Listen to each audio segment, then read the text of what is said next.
Who wants a woman who works? Oh, so you're the traditional one.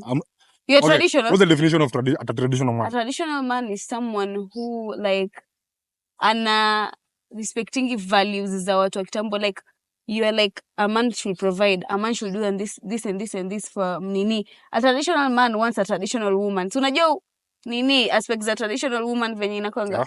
Yeah. So a traditional man ni mtu mwenye ana value like mwanamke like, but sometimes hey, traditional man pia wanakuanga na as nini cons zao, unaona? Oh, mwanamke wewe ufai kufanya nini na nini, ufai kufanya nini na nini, but mimi naonanga naweza taka an open minded person. Ukue traditional but bado ukue open minded. Unaeleka yanasema like traditional in the aspect that kuna vitu zingine uwezi fanya. Unajua like what? Nitasema aje, kama